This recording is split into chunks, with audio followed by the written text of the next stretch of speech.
pada saat itu. Tapi saat kejadian usia berapa? Sudah masih kecil kah atau remaja atau sudah dewasa? Udah SMA lah.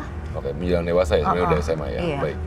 Dan pada saat kejadian itu artinya ketika tidur seperti rep-repan ada yang meniban dan kemudian ketika bangun sosoknya seperti berada di samping, memejamkan mata berusaha mengintip apakah sosok itu masih ada, ternyata sudah hilang, sudah tidak ada. Baik. Tasya mungkin boleh mencoba menelaah lebih lanjut dari yang sendiri. Kita akan mencoba untuk mungkin ya boleh berdiri. Kita akan melihat apakah sebenarnya ini adalah seorang yang sensitif kah terhadap keberadaan makhluk-makhluk tersebut.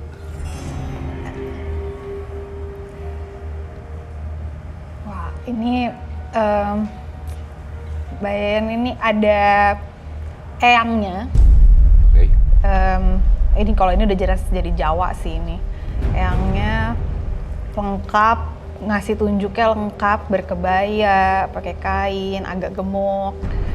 Terus ini juga yang membuat sifatnya Bayan agak keras juga. Temboknya tinggi gitu.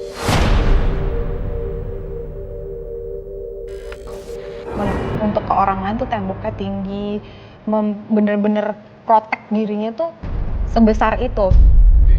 Jadi orang nggak bisa sembarang masuk nih ke kehidupannya Mbak Yayan. Terus kayak gini nih, temboknya tinggi nih, lagi dilihat gini nih susah nih, mau masuknya susah.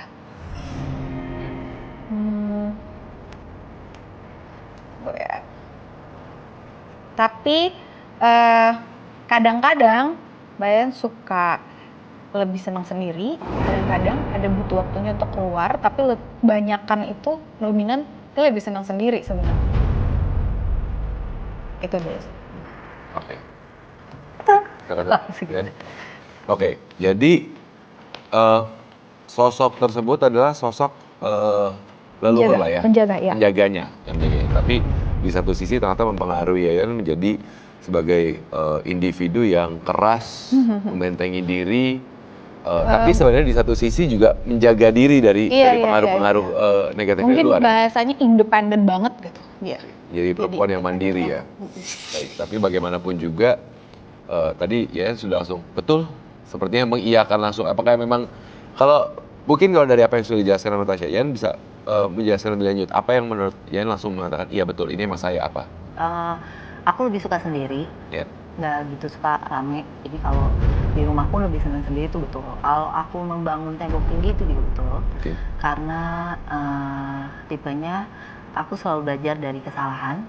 Dan pada saat kita melakukan kesalahan, kita pasti otomatis ego kita akan membangun tembok dan membangun tembok itu otomatis. Setelah itu tadi kejadiannya apalagi yang pernah dialami? Sempat beberapa kali sih, waktu itu pernah syuting di Lembang.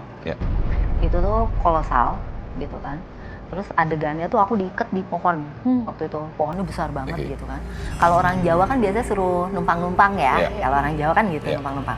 Nah, aku tuh tiba-tiba aku ngantuk banget, sumpah ngantuk banget, ngantuk yang tidak tertahankan gitu. Kondisinya diikat di pohon itu gitu kan. Terus aku bilang, numpang-numpang ya.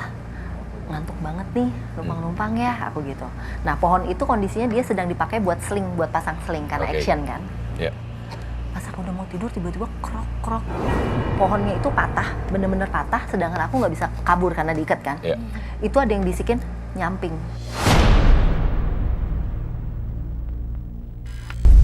Nyamping, miring gitu. Itu aku akhirnya gesernya miring karena nggak bisa ke depan kan. Dan itu bener-bener pohon itu tumbang tuh si bagian lancipnya tuh pas aku duduk.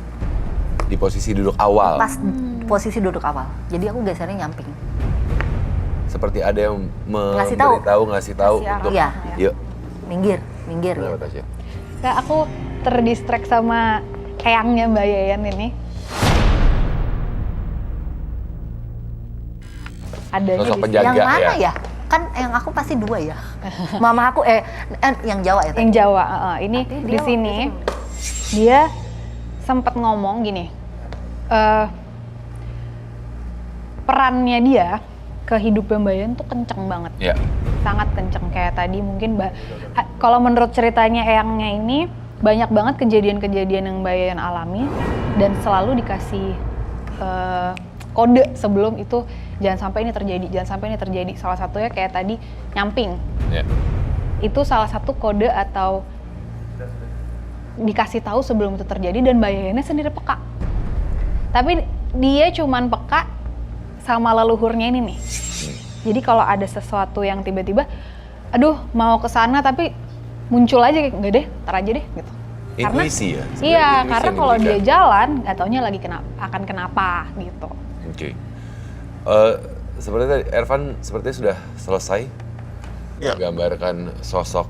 Tapi aku padahal nggak, aku bukan tipe yang deket sama keluarga, Iya. kecuali keluarga inti aku ya kayak Iya. mama papa yang Iya. itu. Kalau nenek aku, mama aku Jawa, papa aku Cina.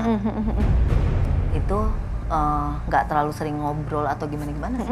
Tapi eyangnya tuh bukan eyang langsung, ini eyang Jadi leluhur Oh, garis keturunan. Bukan yang langsung Bukan dari langsung, mama, ya mama, nenek papa. Oh, langsung, tapi garis keturunan yang memang akhirnya biasanya memang ada satu sosok-sosok dari keluarga leluhur yang memang akan menjaga milihnya keturunannya. Gitu, oke. Tapi aku sering tuh gitu. Dulu sempat juga nih dari Ancol, terus kan ada jalanan yang naik ke atas tuh kalau mau ke Tanjung Priuk, Iya, Cah tuh. iya, gitu iya. kan. Depan aku truk, gitu kan. Itu aku di belakang dia persis. Terus tiba-tiba gini, jangan di belakang truk kan, lewatin, gitu kan. Itu aku lewatin.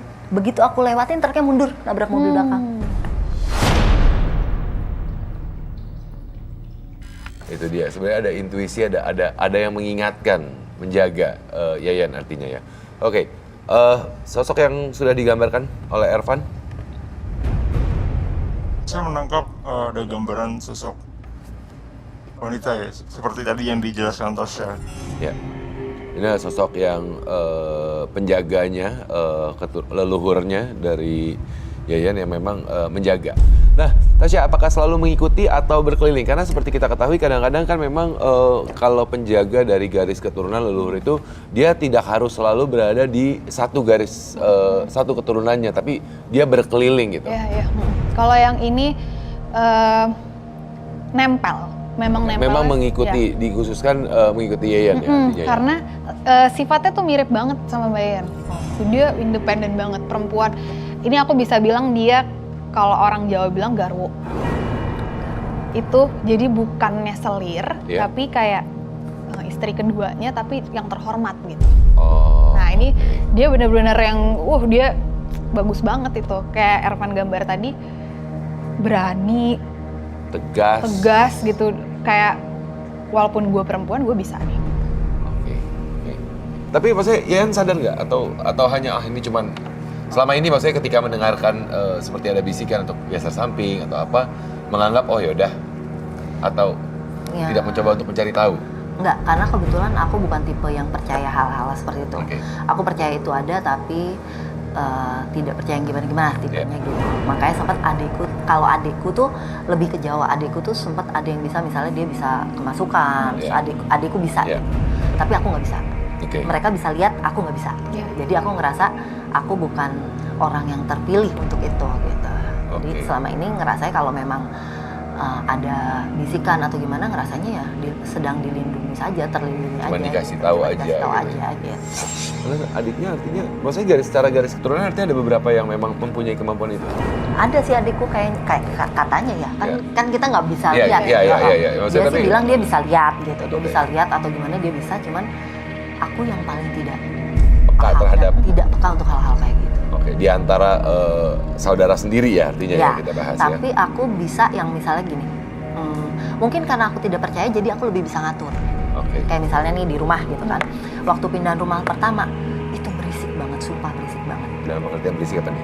Jadi pada saat aku tidur tuh bisa ada kayak suara pasir ke kaca gitu. Iya. Jadi pasir dilempar ke kaca tuh, pasir dari mana Iya. gitu kan. Dan itu hanya di jam-jam tertentu. Itu aku diemin. Sehari, 2 hari aku diemin. Hari ketiga aku samperin tempatnya. Aku samperin tempatnya. Iya. Misalnya yang nggak enak sebelah mana Kalau nih, tapi gitu. misalnya depan kamar tamu Kan? misalkan gitu. Itu aku ngobrol. Kamu terusin, aku usir.